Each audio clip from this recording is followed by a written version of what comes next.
পাবনায় কর্মরত প্রিন্ট ও ইলেকট্রনিক মিডিয়ার সাংবাদিকদের সাথে এক সৌজন্য মতবিনিময় সভা অনুষ্ঠিত। সিনিয়র রিপোর্টার জাহাঙ্গীর আলমের প্রতিবেদনে দেখুন বিস্তারিত। ক্যামেরায় ছিলেন সোহানুর রহমান। রবিবার বাদজোহর শহরের অ্যাডভোকেট হামিদুর রহমান ম্যানশনে এই সভার আয়োজন করা হয়।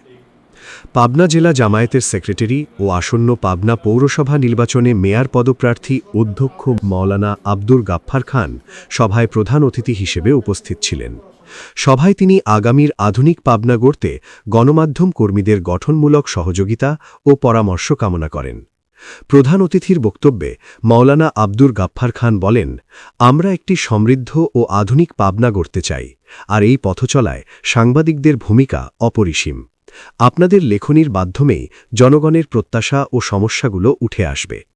প্রধান বক্তা অধ্যক্ষ ইদ্রিস আলম, নির্বাহী সম্পাদক দৈনিক জীবনকথা, বিশেষ অতিথি অধ্যক্ষ আবু সালে মোহাম্মদ আবদুল্লাহ, সম্পাদক দৈনিক জীবনকথা ও সহকারী সেক্রেটারি পাবনা জেলা জামায়াত। সঞ্চালনায় আলহাজ আবিদ হাসান ও রফিকুল আলম রঞ্জু। সভায় উপস্থিত স্থানীয় সাংবাদিকরাও পাবনার বিভিন্ন সমস্যার কথা তুলে ধরেন এবং শহরের উন্নয়নে একযোগে কাজ করার আশাবাদ ব্যক্ত করেন। পাবনা হাসপাতালে যাওয়ার কোনো রিলেটিভ অসুস্থ গেলাম, বারান্দায় দাঁড়িয়ে থাকার কোনো সুযোগ নেই, এত দুর্গন্ধ।